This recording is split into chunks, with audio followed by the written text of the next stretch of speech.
मेरी आवाज आ रही सबको? जी पंडित साहब, आ रही है आपकी आवाज। सभी लोग हाथ जोड़ लेंगे, मंगलाचरण करते हैं। नमो अरिहन्ताणं, नमो सिद्धाणं, नमो आयर्याणं, नमो वज्रायाणं, नमो लोये सवसागुणम्। सतीर्थ वीर प्रभु का जग में प्रवर्ते, निज तत्व बोध पाकर सब लोक हर्षे। दुर्भावना न आवे मन में कदापि, निर्विघ्न निर्विकारी आराधना प्रवर्ते। मंगलाचरण की अंतिम लाइन में हमने देखा, दुर्भावना न आवे मन में न कदापि, निर्विघ्न निर्विकारी आराधना प्रवर्ते। हमारी आराधना कैसे हो, हम आराधना के मार्ग में कैसे लगे, इसीलिए ये शिविर लगाया जाता है। ये 30वां बाल शिक्षण शिविर चैतन्य धाम के अंदर हम मना रहे हैं। हालांकि ऑनलाइन हम कर रहे हैं। पूर्व में मैं भी इसी शिविर का एक विद्यार्थी रह चुका हूँ।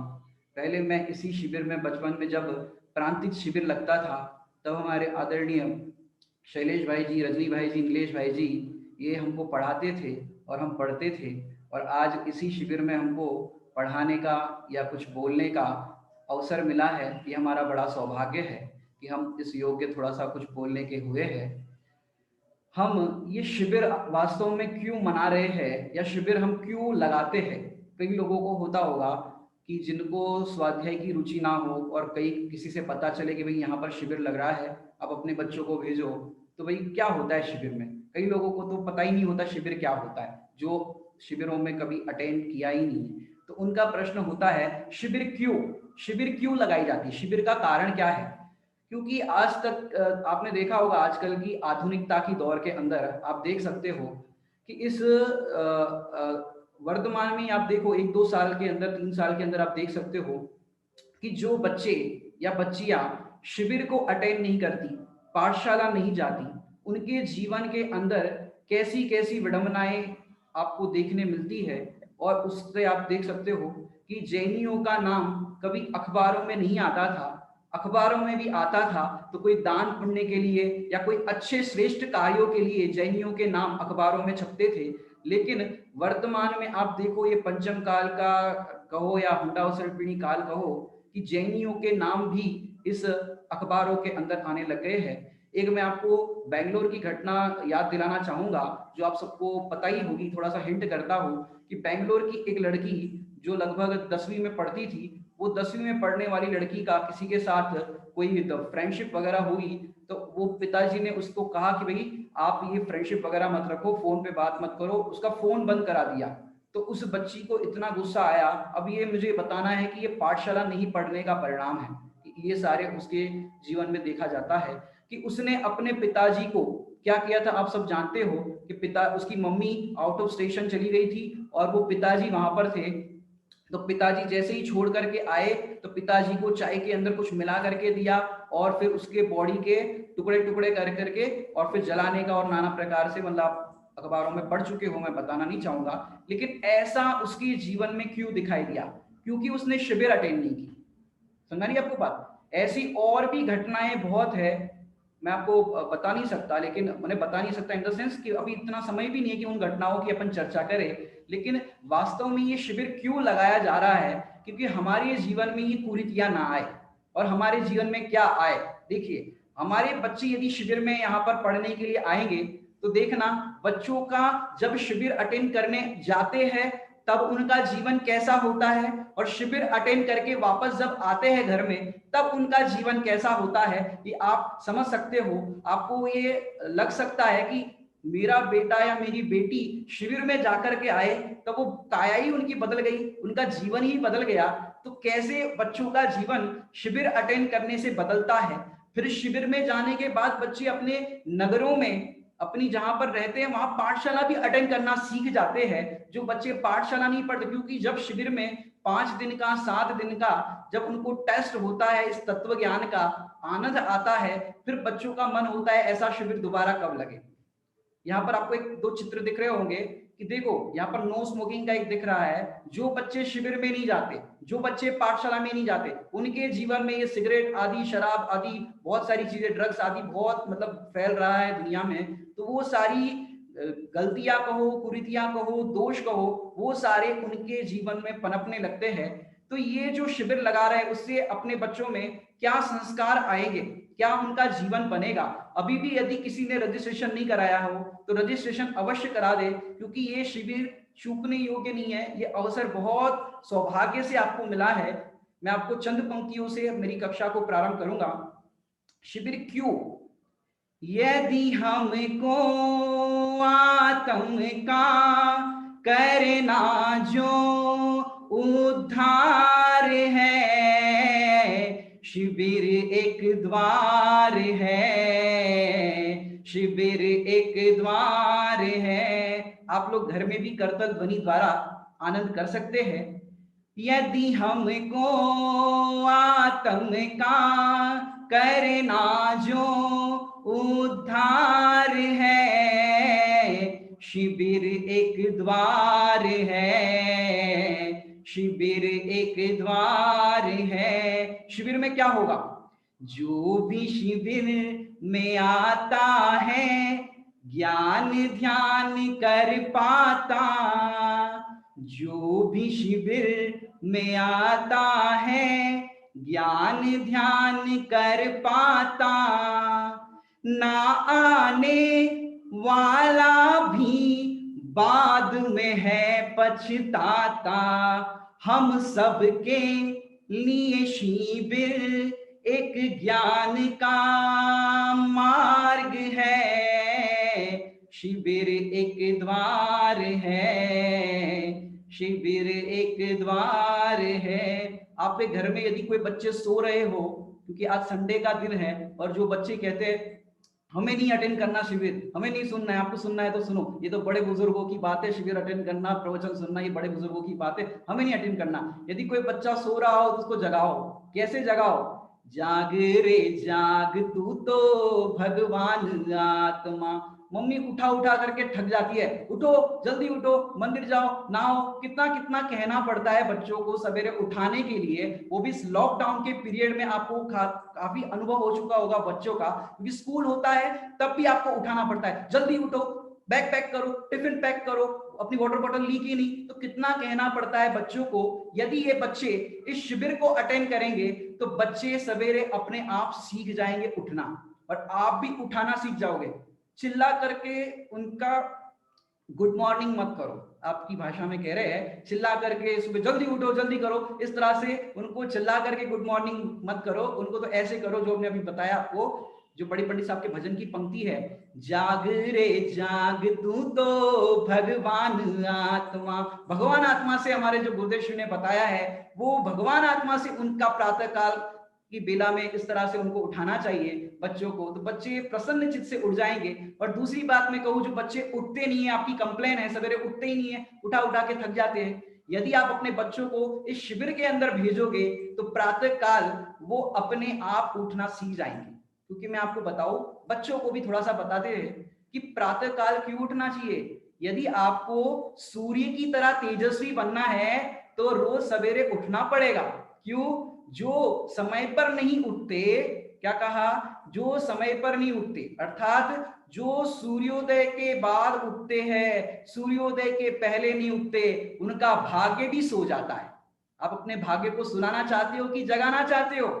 बच्चों, आप जगाना चाहते हो कि सुनाना चाहते हो? तो जगाना है तो प्रातःकाल जल्दी उठना। और ये शिविर में बच्चे अगर आएंगे तो उनका क्या होगा, और जो अभी समझो सो रहे उनके लिए मैं थोड़ा सा कहना चाहूंगा, जल्दी उठो, स्नान करो और शिविर में आओ, ज्ञान धरो, पूजा करो, श्रावक तुम बन जाओ। अवसर है ये अपनाने का जीवन में, संस्कार है, शिविर एक द्वार है, शिविर एक द्वार है। शिविर एक द्वार है किसका? कि जो भी आप अचीव करना चाहते हो वो अचीवमेंट के लिए आपको शिविर में आना ही पड़ेगा। चाहे आप लौकिक क्षेत्र में भी कोई पद पाना चाहते हो, लौकिक क्षेत्र में भी अपना कुछ करना चाहते हो, वो व्यक्तित्व विकास कहो, वो टैलेंट कहो, वो टैलेंट भी आपको इस शिविर के अंदर मिलेगा। जो दुनिया के अंदर एक समर कैंप के नाम से जाना जाता है, लेकिन समर कैंप के अंदर तो आपको व्यक्तित्व विकास के नाम पर गेम खिलाए जाते हैं और बहुत सारी एक्टिविटीज कराई जाती है, उससे तो थोड़ा बहुत आप दुनियादारी सीख जाओगे। लेकिन इस शिविर के अंदर आपको लौकिक जीवन भी कैसे जिया जाए और पारलौकिक जीवन भी, इस मोक्ष मार्ग के अंदर आपको प्रयाण कैसे करना है, आप इस पर्याय जितना ही नहीं आप भगवान भी कैसे बन सकते हो, ये यहां पर शिविर में बताया जाता है। आपको क्या बनना है बच्चों? डॉक्टर बनना है, इंजीनियर बनना है, सीए बनना है, क्या बनना है? जो आप लोग को पढ़ाया जाता है बच्चों को नारों के माध्यम से, भक्त नहीं तो आप सब बोलते हो भगवान बनेंगे, भक्त नहीं भगवान बनेंगे, तो आप कहते हो भक्त नहीं भगवान बनेंगे। तो शिविर में तो अपन ने बोल दिया भक्त नहीं भगवान बनेंगे और अपने को इनाम भी मिल गया, अच्छे नंबर भी ला दिए। क्या आपको वास्तविक जीवन में लगता है कि हमको भगवान बनना है? आपको भगवान बनना अच्छा लगता है? हाथ पे हाथ धर करके बैठना ऐसे अच्छा लगता है?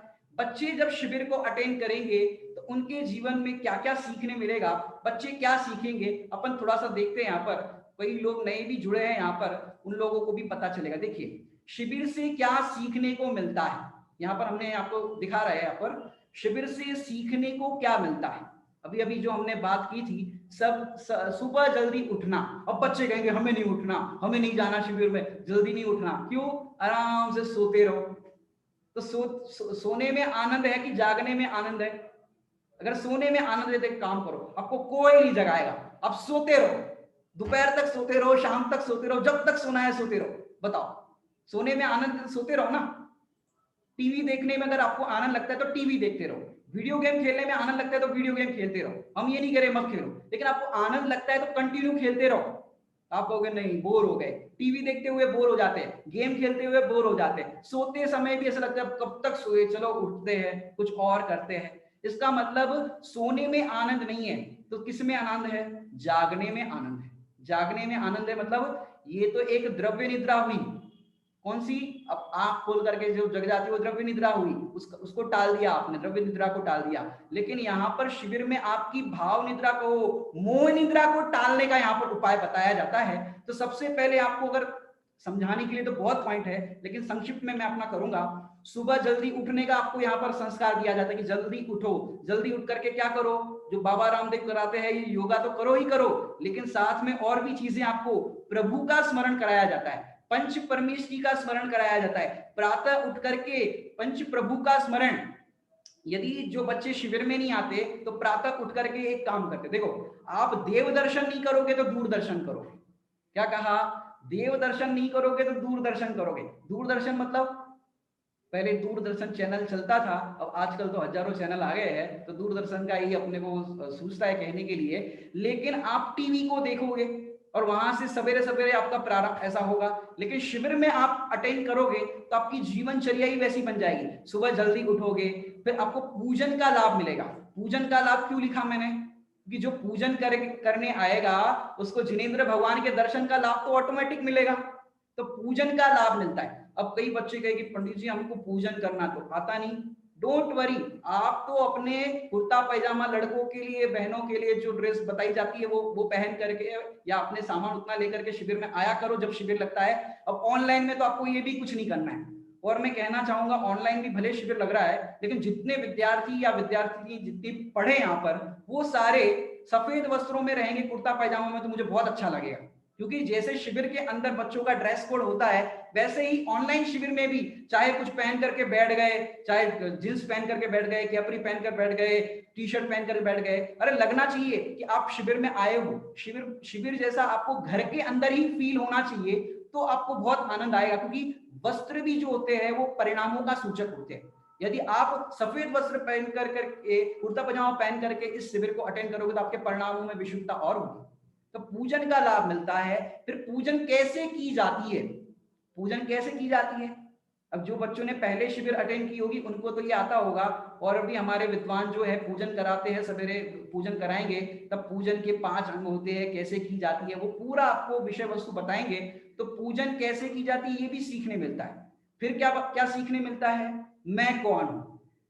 क्या कहा? मैं कौन हूं। हमारे छोटे बाबू भाई जी अक्सर पढ़ाते थे और अभी भी पढ़ाते हैं। उनका माने 7 तत्व कहो या मैं कौन हूं, ये सब विषय बहुत अच्छे से पढ़ाते हैं। हमको अभी भी वो विषय कानों में गूंजते हैं। बाबू भाई जी ऐसे पढ़ाते थे, बोलो तुम कौन हो, तो सारे बच्चे कहते थे जीव जीव जी, तुम्हारे में क्या है, ज्ञान ज्ञान ज्ञान। तो ऐसे बाबू भाई जी हमको पढ़ाते थे तो बहुत जोश आता था पढ़ने के लिए। तो ये चीज आपको पढ़ने मिलेगी, बोलो तुम कौन हो। तो हमको लगता है मैं लड़का हूँ, लड़की हूँ, तो बाबू भाई जी ऐसे कहते थे, तुम लड़का हो के लड़की, दिकरा हो के दिकरी, छोकरा हो के छोकरी, ऐसे पढ़ाते थे। तो बच्चों को पूरा वहां पर कम से कम शौक्षम ज्ञान में तो ये बात बैठ जाती थी कि मैं जीव हूँ।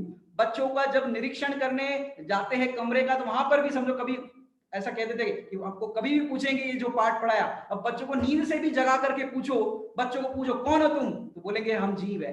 तो कम से कम शौक्षम ज्ञान में भी ये बात बच्चों के आ जाए, बच्चे इस बात को समझे, इसलिए ये चीज समझाई जाती है। और फिर उस बात को समझ करके आत्मसात कर ले, तो 8 वर्ष का बालक, 8 वर्ष की बालिका सम्यक दर्शन को प्राप्त करके अपने भाव को सफल करते। क्यों? क्योंकि ये मनुष्य भाव मिला है, नर भाव मिला है। क्यों मिला है और कब तक ये करना है? आपको स्कूल जाना अच्छा लगता है कि नहीं लगता? आप लोग एक्सप्रेशन से अपने बता सकते हो, स्कूल जाना अच्छा लगता है कि नहीं लगता? स्कूल जाना अच्छा लगता है कि पाठशाला जाना अच्छा लगता है कि शिविर में जाना अच्छा लगता है? स्कूल अच्छा लगता है कि पाठशाला? स्कूल में तो क्या होता है, वो सब पढ़ाया जाता है जो भी अपने को पढ़ाता है, लेकिन पाठशाला में आपको जो एंजॉयमेंट मिलता है, जो हमारे विद्वान लोग पढ़ाते हैं। शिविर में आप देखो 8 दिन के 5 दिन के शिविर में आप जब पढ़ते हो तो आप पूरे चार्ज हो जाते हो, आपको बहुत आनंद आता है शिविर के अंदर पढ़ने का। तो मैं कौन हूं, तो आपको ये उत्तर यदि पता चल गया अपने इस शिविर के अंदर, तो आपका जीवन धन्य हो गया। क्योंकि ये सारे शिविर, सारे आयोजन इसीलिए कराए जाते हैं कि इसका उत्तर हम खोज लें। अब बच्चों को क्यों कराया जाता है? क्योंकि बचपन से ही हमारे जीवन में ये संस्कार होना चाहिए, जो गुरुदेव श्री के बोल में आता है, तू बचपन से ही ऐसे संस्कार डालने चाहिए कि तू सिद्ध है। लेकिन माता पिता क्या करते हैं, जैसे पलना झुलाते हैं बच्चों को, पलना पलना बोलते घोड़ियो, गुजराती में बोलते घोड़ियो।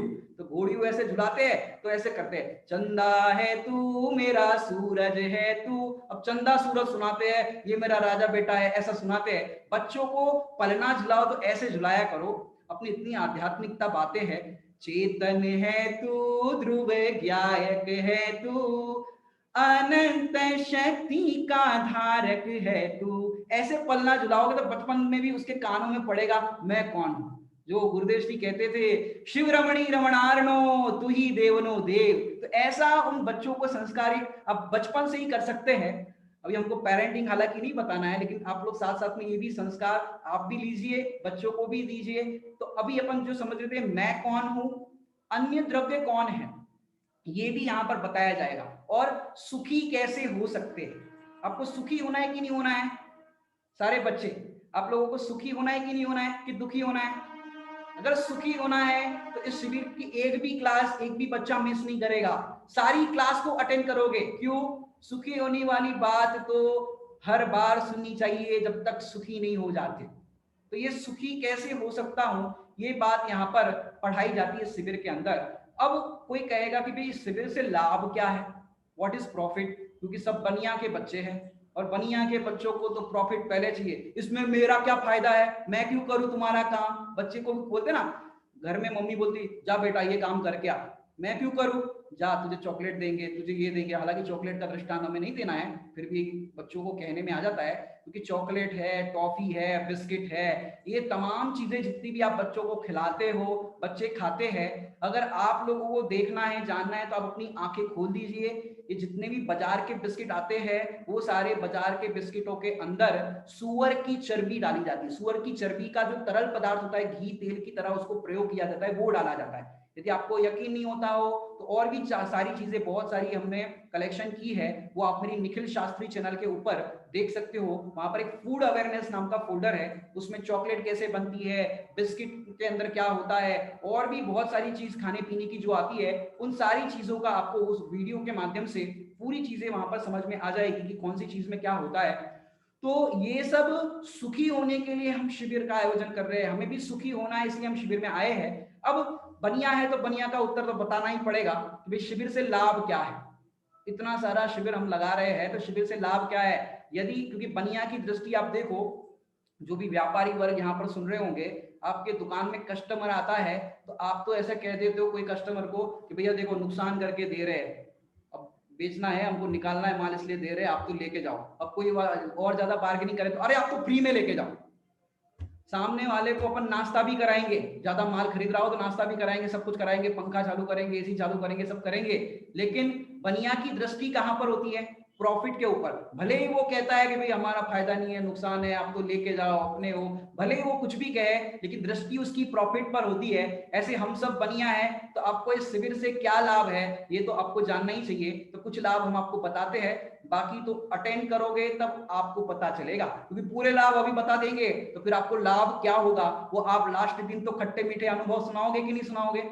हम तो बच्चे जब थे तो हमारा भी एक सेशन चलता था खट्टे मीठे अनुभव, शिविर से आपको क्या लाभ हुआ, तो वो तो आप बाद में बताओगे। मैं तो थोड़ा सा आपको बताता हूँ कि क्या लाभ होगा। तो क्या लाभ होगा आप देखिए, थोड़े से देखिए। शिविर से लाभ कि जो शिविर में आपने सीखा है यह आप घर जाकर के भी उसका प्रयोग करोगे। जैसे प्रातः काल जल्दी उठना सीखा, सवेरे जैसे ही आप उठे, जगते से ही आप अपने बिस्तर छोड़ करके 9 बार नमोकार मंत्र का स्मरण करेंगे, पंच परमेष्टि का स्मरण करेंगे, कोई स्तुति आपको पढ़ाई है वो आप स्तुति को पढ़ोगे, फिर देव दर्शन करोगे, पूजन करोगे, और दिनचर्या का पाठ पढ़ाया जाएगा। तो दिनचर्या हमारी कैसी होनी चाहिए, एक बालक की, अच्छे बालक की दिनचर्या कैसी होनी चाहिए, तो आप उस दिनचर्या को समझोगे, पढ़ोगे, तो आप घर जाकर के भी वो दिनचर्या फॉलो करोगे। जो शिविर में आपने सीखा है एक एक बात आपको याद आएगी कि पंडित जी ने तो ऐसा पढ़ाया था, पंडित जी ने तो कहा था कि बिस्किट नहीं खाना चाहिए, चॉकलेट नहीं खाना चाहिए, कोका कोला नहीं पीना चाहिए। तो ये सारी बातें आप पढ़ोगे, सीखोगे, तो अपने जीवन में घर जाकर के फॉलो करोगे।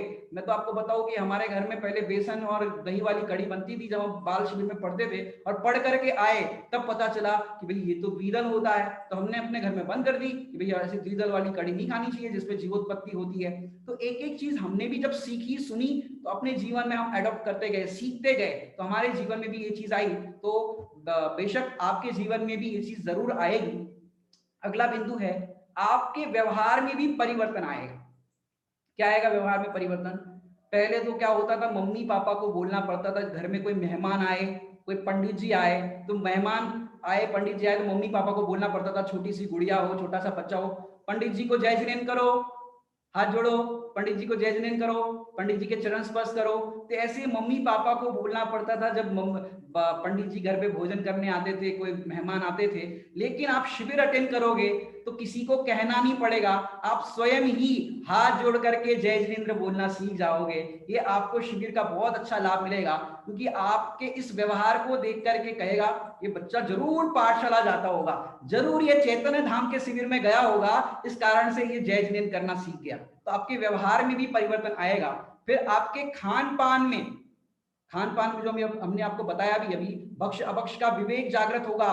क्या खाने योग्य है, क्या नहीं खाने योग्य है, रात में खाने योग्य है कि नहीं, दिन में खाने योग्य है कि नहीं, दिन में खाता हो कि नहीं। चलो रात में तो हम नहीं खाएंगे, दिन में खाते हैं कि नहीं खाते, एक्सप्रेशन से आप बता सकते हो अपनी गर्दन हिला करके, दिन में खाते हो कि नहीं खाते। कि शिविर में आपको ये भी समझाया जाएगा कि रात में नहीं खाता, और ये भी समझाया जाएगा दिन में भी नहीं खाता। क्यों? आत्मा खाता है कि नहीं खाता है, कि आत्मा नहीं खाता। तो आपको ये चीज भी यहाँ पर पढ़ने को मिलेगी। तो आपको विवेक जागृत होगा, क्या खान पान में भक्ष है, अभक्ष है, क्या खाने योग्य है, क्या नहीं खाने योग्य है। सदाचार के आपको चैप्टर के माध्यम से पूरी बातें समझाई जाएगी, तो वो आप समझोगे तो आपको पता चलेगा कि हाँ ये चीज तो बिल्कुल भी नहीं खाने योग्य है। तो आप जितनी भी चीजें खाते हो, हम ज्यादा जानते नहीं आजकल के जमाने में क्या खाते हो, मोमोज खाते हो, क्या होता है, पफ खाते हो, क्या चीजें आती है, आप सब समझ लेना, और भी विद्वान लोग आपको बताएंगे। तो इस तरह की चीजें आपके जीवन में जो भक्ष अभक्ष का विवेक है ये आपको जागृत होगा। अब मैं आपको बताता हूं, अंतिम बिंदु यहां पर लिखा है, आप सीखने की कला सीख जाओगे। अभी कई लोगों ने ये, मैं जब समझा रहा था ना, तो कई लोगों ये पूरे पॉइंट लिखे थे ना, कई लोग पढ़ रहे थे कि पंडित जी ने क्या लिखा है, लेकिन ऊपर के बिंदु तो समझ में आपको आ गए होंगे, लेकिन अंतिम बिंदु जो लिखा है वो मुझे नहीं लगता किसी को समझ में आया होगा। इसलिए ऐसा लिखा है, आप सीखने की कला सीख जाओगे। सीखने की कला क्या होती है? सीखना भी कला होती है क्या? कि हाँ, सीखना भी एक कला है। कैसे सीखना? सीखना कैसे सीखना? कि इस शिविर के अंदर आपको जो सिखाया जाएगा, क्या सिखाया जाएगा? सीखना सिखाया जाएगा। क्योंकि शिविर 5 दिन का, 7 दिन का, पाठशाला आपकी वीकली जो भी लगती हो उतने दिन की लग सकती है, लेकिन बाकी दिन कौन सिखाएगा आपको? कि ये आपको इस पाठशाला में कहो, शिविर के अंदर कहो, आपको सीखने की कला, आपको जिज्ञासा उत्पन्न हो जाएगी कि किस तरह से सीखा जाता है। जैसे आप देखो, मैं आपको बताऊं एक एग्जांपल दे करके, कि जैसे आप कोई भी चीज खाते हो तो खाने से पहले क्या चेक करना चाहिए? पुराने जमाने में तो ऐसे होते थे, किसी के हाथ का पानी भी पीना हो तो पहले उसकी कास्ट पूछते थे, भैया कौन सी जात के हो, तो पहले कास्ट पूछी जाती थी। अब कई ऐसे कहते हैं पानी पी ले, पानी पीने के बाद पूछो कौन सी कास्ट के हो, तो क्या होगा? अरे पानी पी गए तुम, अब क्या पूछना? तो ऐसे वहां पर वो पूछा जाता था। ऐसे ही सीखने की कला मतलब, मेरे को अभी सदाचार की क्लास नहीं लेनी है, लेकिन थोड़ा सा हिंट भी कर देता हूँ कि जो आप होटल में खाते हो, बाजार में खाते हो, मैं ये नहीं कह रहा हूँ आप त्याग करो, कोई भी चीज का मैं ये नहीं कह रहा हूँ त्याग करो, लेकिन सीखने की कला सीख जाओ ना। वो कैसे बना रहा है, बनाने वाला कौन है, उसने चावल, अपने चावल खाए बाजार में तो चावल धोए कि नहीं धोए, सब्जी आपके घर में बनती है तो मम्मी को कितना टाइम लगता है संवारने के लिए, बनाने के लिए, एक एक चीज शोधनी पड़ती है, इल्लिया होती है, हर चीज को शोधन करके घर में बनाया जाता है। क्या होटल के अंदर ऐसे बनाते होंगे? और मैं आपको एक थोड़ी सी बात बताऊं कि इस लॉकडाउन के अंदर आपने होटल का भोजन नहीं किया, भोजन भी कहना अच्छा नहीं लगता होटल का, तो होटल का आपने नहीं खाया तो आपको कुछ प्रॉब्लम हुई? कोई प्रॉब्लम नहीं हुई, क्योंकि अब देखो कोरोना इतना फैल रहा है, अपन बाजार का खाएंगे तो क्या होगा, कितना अपनी जान प्यारी है। लेकिन जैन धर्म में कहा है कि बाजार का भोजन है, मेड इन मार्केट है, वो भोजन भक्ष नहीं अभक्ष है, चाहे कुछ भी खाओ। क्यों? पहले नंबर पर तो अनछने पानी का बना हुआ है, और भी उसके कारण अपन देखें तो आटा मर्यादित नहीं है, मसाले मर्यादित नहीं है, और चीजें कब की क्या बनी हुई है, तो वो सारी चीजें आप समझ सकते हो। और मैंने आपको बता भी दिया है मेरी चैनल पर फूड अवेयरनेस का वो फोल्डर जरूर देखना, उस फोल्डर को आप देखोगे तो अपने आप समझ में आएगा, और भी हम वीडियो डालते जाते हैं। तो ये समझना है लास्ट में, आप सीखने की कला सीख जाओगे, मतलब हर जगह आप सीखने का प्रयास करोगे।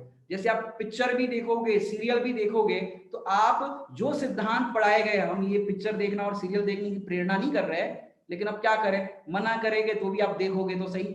लेकिन मेरा तो ये कहना है, आप देखो मोबाइल देखते हो तो मोबाइल को कैसे देखना, कैसे प्रयोग करना, ये सीख जाओ। अब हम ये नहीं कह सकते कि मोबाइल छोड़ दो, टीवी छोड़ दो, तो ये तो छोड़ने से रहे, लेकिन कैसे प्रयोग करना, कैसे उससे सीखा जा सकता है। तो हर चीज के अंदर आप जो सिद्धांत हमारे बताए गए हैं, उन सिद्धांतों को अप्लाई करोगे तो आप हर परिस्थिति के अंदर, आपको बस तत्व की बात समझ में आएगी।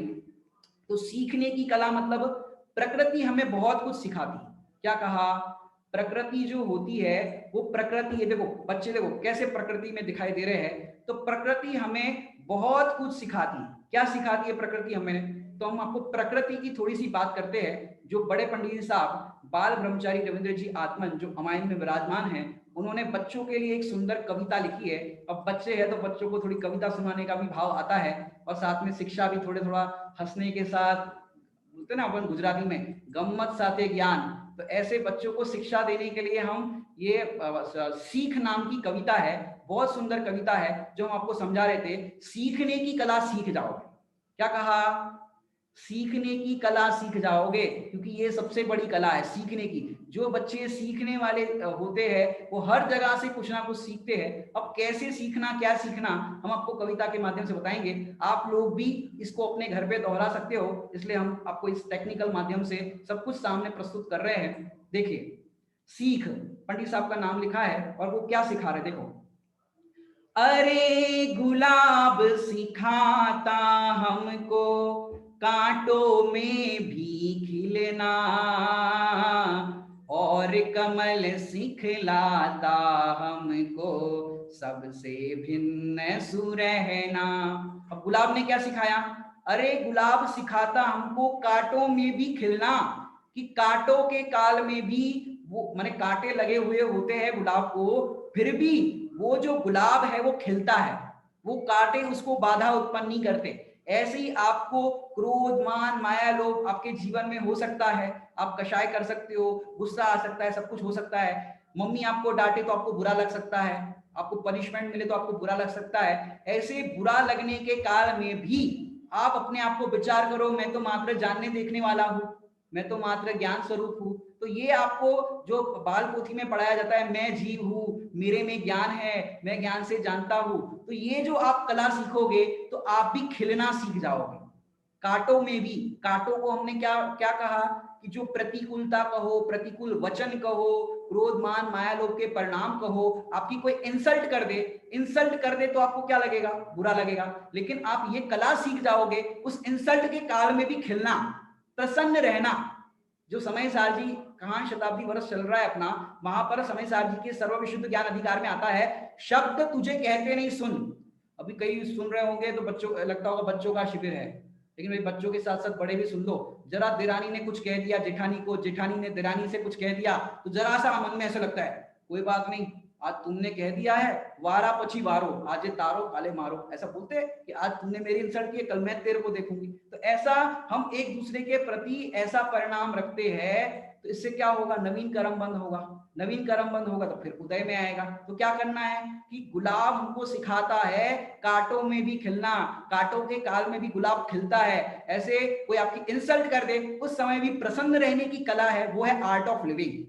ये है आर्ट ऑफ लिविंग। आपको कोई आर्ट ऑफ लिविंग ज्वाइन करने की जरूरत नहीं है, इस शिविर के अंदर आपको आर्ट ऑफ लिविंग जो सीखोगे वो कोई अद्भुत ही होगी। दूसरी लाइन हमने क्या पढ़ी, और कमल सिखलाता हमको सबसे भिन्न सुरहना। जो स्वाध्यायी होंगे उनको गाथा याद आ गई होगी, कौन सी गाथा, कि कमलनी पत्र दूर से देखने पर तो ऐसा दिखता है कि जल ने उसका स्पर्श किया है, लेकिन पास जाने पर अपन देखे तो वो जल ने कमलनी पत्र का स्पर्श किया ही नहीं है। तो ये कमल हमको ये सिखलाता है सबसे भिन्न सु रहना, कि हम भिन्न कैसे रहे।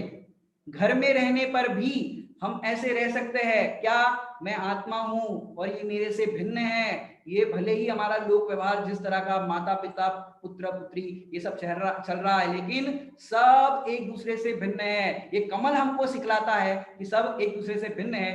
दिख रहे हैं वो पानी के भांति, कैसे पानी के दूर से देखने पर तो लगता है कि कमल ने स्पर्श किया, निकट जाओ तो स्पर्श नहीं किया। अब और कौन कौन क्या सिखाता है देखते हैं, कौए से भी अरे सीखना, बुला बुला कर खाना। कौए से भी सीखना पड़ेगा कि हाँ, कौआ यदि कोई जली हुई खिचड़ी उसके सामने डाल दे तो कौआ काऊ काऊ करके सबको बुलाएगा और खिलाएगा। कई बच्चे ऐसे होते हैं, ये मेरा है मैं तुझे नहीं दूंगा, ये मेरी आइसक्रीम है, ये मेरी चीज है, ये मेरी कॉपी है, ये मेरा पेन है, ये मेरा भोजन है। टिफिन शेयर नहीं करेंगे, टिफिन शेयर भी हालांकि जैनी हो अपने साधर्मी हो उसके साथ ही करना, कोई अजैन हो चाहे कुछ खाते हो उनके साथ नहीं करना। लेकिन शिक्षा ये है कि आप सबके साथ हिल मिल करके घुल मिल करके रहे। ये कौवे से सीखना है, बुला बुला कर खाना मतलब सबके साथ अच्छा व्यवहार करे, सबको भगवान आत्मा देखे, सबको साधर्मी देखे।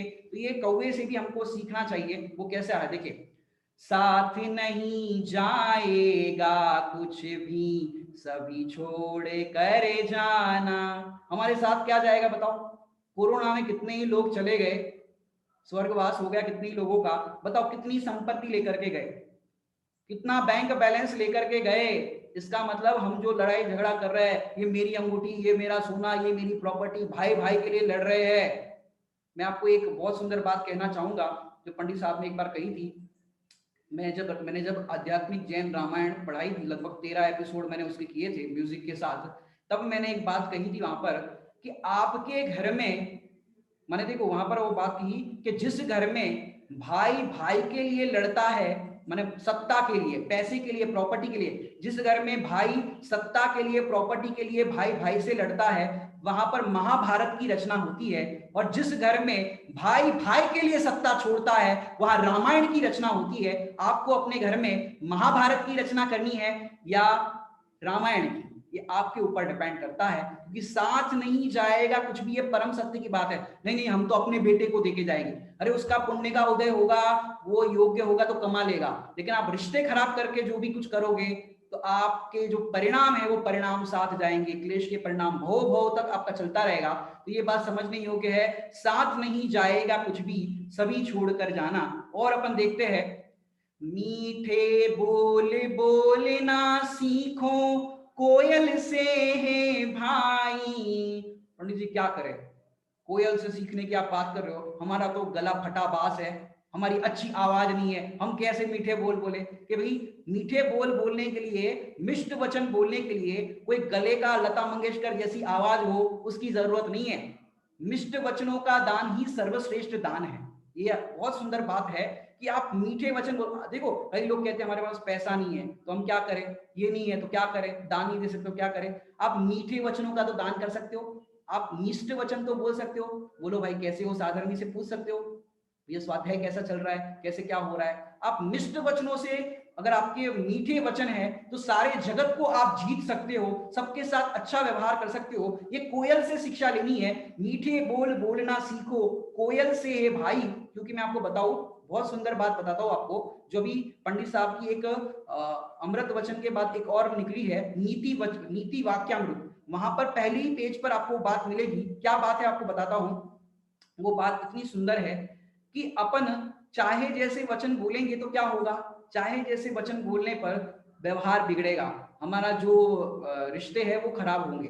तो क्या करना चाहिए कि बोलना अच्छा है तो क्या, क्यों, रिश्तों को अच्छा बनाने के लिए अपने को अच्छा बोलने की जरूरत है। अच्छा मतलब कैसा, कि सामने वाले के लिए हितकारी हो ऐसा अच्छा।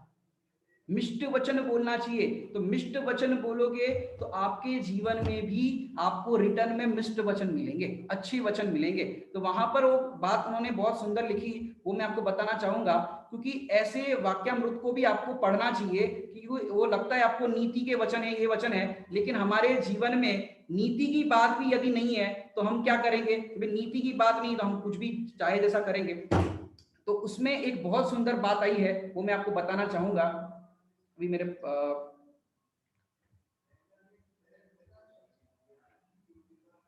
हाँ देखो, संबंधों की मधुरता के लिए संबोधन भी मधुर होना चाहिए। क्या कहा, इस बात को कभी मत भूलना, संबंधों की मधुरता के लिए, कि अच्छे संबंध रखने के लिए, संबंधों की मधुरता के लिए संबोधन भी मधुर होना चाहिए। रत्नकर्ण शाहुकाचार्य में तो लिखा, रे कारे तू कारे की भाषा कभी ना बोले, किसी से ना बोले। नौकर के साथ तो बोल सकते कि नहीं बोल सकते, अरे झाड़ू लगा दे, पोछा लगा दे, बर्तन मान ले, चाहे जैसा नौकर को भी मत बोलो, क्योंकि वो भी भूलेला भगवान है। उसने विराधना की तो आपके घर में आज बर्तन मांज रहा है, आपकी दुकान के अंदर वो काम कर रहा है, लेकिन वो भी भूलेला भगवान है। यदि आपको याद दिला दे, सनत कुमार चक्रवर्ती की या शुभम चक्रवर्ती की बात आती है कि उसने, शुभम चक्रवर्ती ने नौकर के ऊपर गर्मा गर्म खीर डाली थी, मैंने अच्छा व्यवहार नहीं किया था, मैंने वो गर्मा गर्म खीर डाल दी थी। अब उसका क्या हुआ परिणाम आप प्रथमान योग में पढ़ सकते हो। फिर वही नौकर आया व्यंतर देव बन करके, और फिर उसके इस तरह से नाना प्रकार के मैंने उसका मैंने जीवन खराब कर दिया समझो, क्योंकि नरक जाना पड़ा। नमोकार मंत्र के ऊपर उसने पैर लगा दिया था शुभम चक्रवर्ती ने। तो ये आपको सीखना चाहिए, किसी के साथ भी बुरा व्यवहार ना करे। एक बात और देख लेते हैं, थोड़ा लेकर ज्यादा देना, गौ शिक्षा दुख सुखदाई। गाय से सीखना चाहिए कि गाय थोड़ा लेती है और ज्यादा दूध देती है। ऐसे हमको किसी को देना हो तो भर भर के दो, और लेना हो तो थोड़ा लो। क्यों, थोड़ा इसलिए लो कि सामने वाले को कष्ट ना हो, उसके पास कम हो और आपने ज्यादा ले लिया। एक मुनिराजों की आहार चर्या के अंदर एक बहुत सुंदर बात आती है, उसको कहते हैं ब्राह्मणी वृत्ति। भौरा जो होता है, भौरा वो एक फूल पर से रस चखता है, लेकिन पूरा रस नहीं चखता, थोड़ा चखता है फिर दूसरे फूल पर। तो ऐसे मुनिराजों की आहार चर्या जो होती है वो ब्राह्मणी वृत्ति होती है। ऐसे हमें भी किसी से कुछ लेना भी पड़े तो थोड़ा ले, लेकिन देने के मामले में हम इस तरह से दे जैसे गाय देती है, ज्यादा देना गौ शिक्षा सुखदाई। क्योंकि तोलने वाला व्यवहार हमारे इधर नहीं होना चाहिए, इसने इतना दिया तो हम इतना ही देंगे, तो तोलने वाले नाप तोल की व्यवहार हमारा नहीं होना चाहिए। ज्यादा से ज्यादा देने का भाव हमारा अवश्य होना चाहिए। एक दो बात कहकर के बात पूरी करूंगा। पत्थर खाकर भी फल देता, देखो वृक्ष मनोहर। क्या कहा कि वो पत्थर, हालांकि कोई पेड़ पे पत्थर मार के फल तोड़ने की कोशिश मत करना, नहीं तो कई बार ऐसा हो जाता है। एक लड़के का ऐसा हुआ था कि पेड़ पे आम तोड़ने गया, आम नीचे से पत्थर फेंका आम तोड़ने के लिए, तो सीधा वो पत्थर उसके सिर पे ही लग गया। भैया क्या हुआ कि आम तोड़ रहे थे, पत्थर लगाया निशाना और सीधा इसको ही लग गया।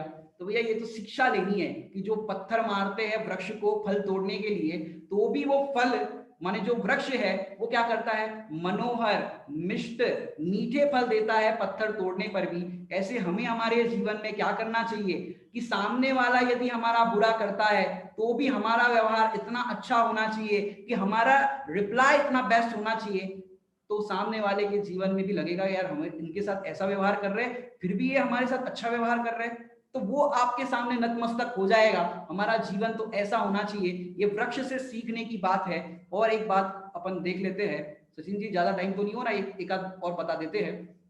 तो ऐसे इस वृक्ष से सीखने लायक है। और अंतिम, पर उपकार सदा ही करता, स्वयं कष्ट भी सह कर। कौन, ये वृक्ष की जो बात की ना, पत्थर खाकर भी फल देता, देखो वृक्ष मनोहर, कि वो फल मनोहर देता है, मीठे देता है। और पर उपकार सदा ही करता, कि वो पर का यानी दूसरों का उपकार ही करता है। कैसे उपकार करता है वृक्ष, छाया देता है, जो पथिक होते हैं छाया देता है, और फल भी मधुर देता है।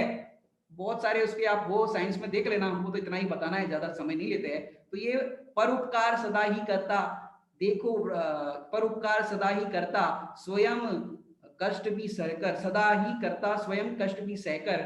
ऐसे हम सब, ऐसे दुनिया में जितनी भी प्रकृति की चीजें हैं, वो बड़े पंडित साहब ने हमको इस कविता के माध्यम से बताया कि बहुत सारी शिक्षाएं देती है। मैं अंत में एक बात और कहूंगा, सड़क पर जो भिखारी भीख मांगता है, वो भिखारी मुफ्त में भीख नहीं मांगता, शिक्षा देकर के भीख मांगता है।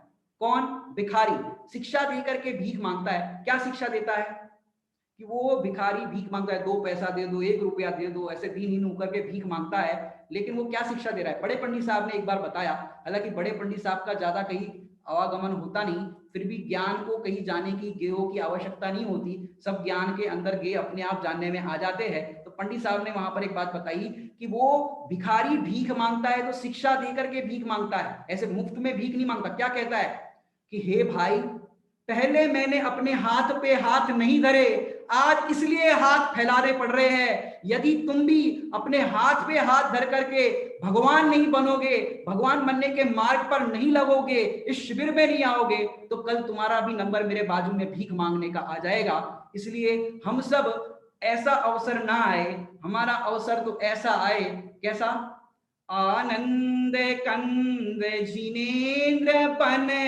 उपदेश को नित उचरु, आवे अमर कब सुखद दिन, जब दुखद भव सागर तरु, दुखद भव सागर तरु। आनंद कंद मतलब आनंद का कंद तो आत्मा है ही, लेकिन आनंद कंद जिनेन्द्र बन, अर्थात मैं जिनेन्द्र बन जाऊं और मेरी दिव्य ध्वनि खिरे, और फिर क्या होगा, दुखद को आनंद कंद जिनेन्द्र बन, और दुखद भवसागर हरू, माने ये दुखकारी जो भवसागर है उसको हरू और सुख को प्रकट करूं, ऐसी मंगल भावना हमने आपके सामने रखी है। आप सभी इस शिविर के अंदर एक भी क्लास मिस नहीं करोगे। सभी लोग कुर्ता पैजामा पहन करके ही, अच्छे वस्त्रों में पहन करके ही, अच्छे से विनय पूर्वक बैठ करके ही, कोई क्लास के समय कुछ खाना पीना आपका चलेगा नहीं। इस तरह से आपको करना है, जैसे आपको शिविर में यहाँ पर पधार करके जिस तरह से बैठते हो विनय पूर्वक, वैसे ही आप सबको बैठना है। ये भी सीखने के लिए आपको इस शिविर के अंदर मिलेगा। ऐसे आप सब इस शिविर के अंदर इस शिक्षा को ग्रहण करें। इसी मंगल भावना से विराम लेते हैं। ओम नमः सिद्धेभ्यो। बहुत बहुत धन्यवाद आदरणीय पंडित श्री निखिल जी शास्त्री, जिन्होंने बहुत ही अपने पूरे उत्साह पूर्वक और पूरे बच्चों के लक्ष्य को रखते हुए किस प्रकार से अपना जीवन होना चाहिए, हमें तिर्यंचों से भी किस प्रकार की शिक्षा लेनी चाहिए, हमें एकेंद्रीय से भी किस प्रकार से शिक्षा लेनी चाहिए। वैसे तो देखा जाए हम संगी पंचेंद्रीय हैं, हमें अन्य जीवों को हमसे प्रेरणा लेनी चाहिए, परंतु वर्तमान की स्थिति ऐसी है यदि स्वाध्याय वन में यदि मोबाइल को स्विच ऑफ करना है तो कोई बोल तो सकता नहीं, तो एक है ना ऐसा कार्टून का सिंबल लगाना पड़ता है ऐसा, ताकि हमें वो कार्टून सिखाता है कि स्वाध्याय भवन में मोबाइल उपयोग नहीं करना चाहिए। तो किस किस प्रकार की छोटी छोटी बातें हैं, पर छोटी छोटी बातों के पीछे बड़े बड़े रहस्य छुपे हुए हैं। हम अपने लाइफ स्टाइल को किस प्रकार से जिए, हम अपने जीवन जीने की कला को किस प्रकार से जिए, इस बात की जानकारी भी आपको शिक्षण शिविर के माध्यम से मिलने वाली है। इसलिए पुनः पुनः सभी विद्यार्थी से बोलता हूं कि अवसर चुकने जैसा नहीं है। आप समस्त कार्यक्रमों में उत्साह पूर्वक समय पर पधारेंगे तो आप सबको बहुत ही उत्साह आएगा।